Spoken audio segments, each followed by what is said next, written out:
Welcome to this explainer. Today, we're diving into the absolute wild west of human neuroscience and decision-making to figure out why, frankly, most of our persuasive messages totally fail. You might not realize it, but every single day, you are in the persuasion business. Whether you're firing off an email to a coworker, designing a landing page, pitching a massive client, or, just trying to get your kids to actually do their homework, you're trying to change minds. But have you ever stepped back and wondered how effective those attempts truly are when you look at them from the perspective of the human brain? Let's kick things off with a pretty provocative question. Can you actually trigger a subconscious buy button inside your audience's head?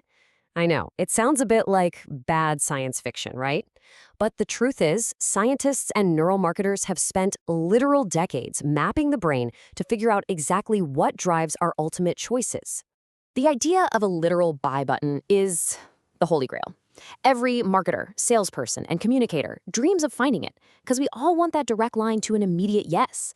But, as we're going to see, discovering how to actually push that button, well, it requires a total paradigm shift in how we understand the human brain. We literally have to stop talking to the part of the brain we think makes decisions and start talking to the part that actually does.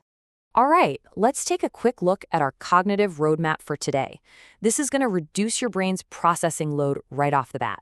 We'll be covering the persuasion problem, primal versus rational brain, why traditional research fails, cracking the persuasion code, and finally, neuromarketing in action. Starting with part 1, the persuasion problem, and why your messages are getting ignored.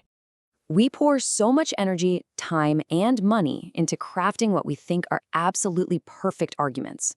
But we need a reality check here. You might not know this, but a staggering 99% of those persuasive messages are completely ignored. Just think about your own inbox right now, or the ads you scroll past without a second thought, the billboards you drive by. Your brain actively ignores almost all of them just to save energy. And this creates what we call a visceral splashing effect. Because 99% of messages just aren't optimized for our deep biology, they bounce right off our brains, like water splashing off a rock. They don't leave a single trace. They splash away because, simply put, they're speaking the wrong language. Which brings us to part 2, primal versus rational brain. It's time to meet your two brains. So, to understand why this massive splashing effect happens, we really need to look under the hood at the physical architecture of human decision-making. You see, you don't just have one unified brain processing everything. You effectively have two distinct systems working together. Right at the base, we have the ancient subcortical primal brain. This includes things like the reptilian complex and the limbic system.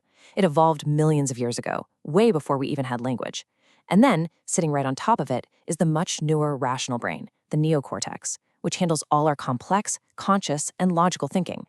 To make this super practical, think of the primal brain as your computer's unchangeable operating system. It works quietly in the background, it's completely automatic, it's obsessed with survival, and, this is absolutely crucial, it dominates your decision-making. The rational brain, on the flip side, is just a suite of upgradable applications. Think of it like Microsoft Office. You use it to write, to do math, and to basically confirm the decisions that your primal operating system has already made. And here is the massive mistake we make all the time. We constantly try to persuade the Microsoft Office suite, completely ignoring the fundamental operating system. Moving on to part 3, why traditional research fails, or the illusion of surveys. Once we realize that the primal brain is actually the one in charge, it becomes glaringly obvious why traditional focus groups, surveys, and interviews lead us totally astray. We've literally been relying on the wrong tools for decades. We have to put on our detective hats here and ask, can a consumer actually articulate the split-second emotional reactions happening deep inside their primal operating system? Think about it. Emotions happen in milliseconds. Can a person filling out a survey accurately reconstruct a subconscious reaction they didn't even realize they had? The answer is a resounding no. And a huge reason for this is something called the social desirability bias. Basically, this means people filter their survey answers through their rational brain to look good to others. If you ask someone why they bought a high-end luxury car, their rational brain is going to tell you, oh, well, it's for the engineering and the top-tier safety features. But their primal brain, the one that actually made the choice, it wanted the status, the thrill. Traditional research only captures that rationalization. It completely hides the biological truth. Okay, part 4, cracking the persuasion code. Let's look at the neuromarketing solution. So how do we bypass this bias and figure out the true culprit behind our failed messages? Well, we have to stop asking people what they think and start measuring how their bodies actually react. By tracking the autonomic nervous system, which is directly controlled by the primal brain, we finally get the truth. Neuromarketing tracks biometric data, things like heart rate variability, microscopic changes in skin sweat, and facial microexpressions that flash in under 35 milliseconds. These metrics give us cold, hard, objective measurements of true attention and emotion. No more guessing, we are actually measuring the fuel of persuasion. The most important point here is captured beautifully by Hebb's law, named after the psychologist Donald Hebb. It states, when neurons fire together, they wire together. By using neuromarketing to pinpoint exactly what genuinely excites the primal brain, you can repeatedly trigger those exact same neurons. You literally wire your audience's neural networks to choose your product, your idea, or your solution.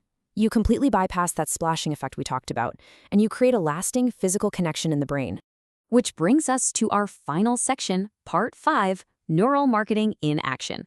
Let's look at some real-world proof.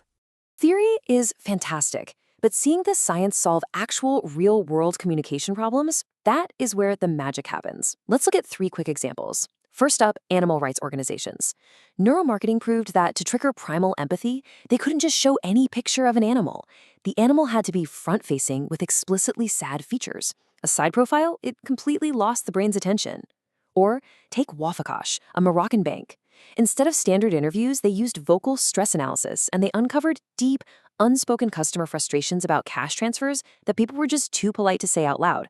And perhaps the most surprising one, when testing public health ads on teenagers, neuromarketing revealed that dark, fear-based ads heavily outperformed positive, funny ones. It completely flipped conventional wisdom on its head.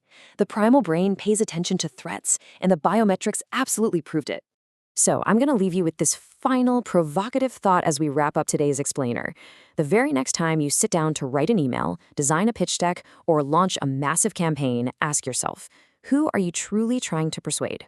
Are you wasting your energy trying to convince the rational, conscious mind that's probably just going to deflect your message anyway?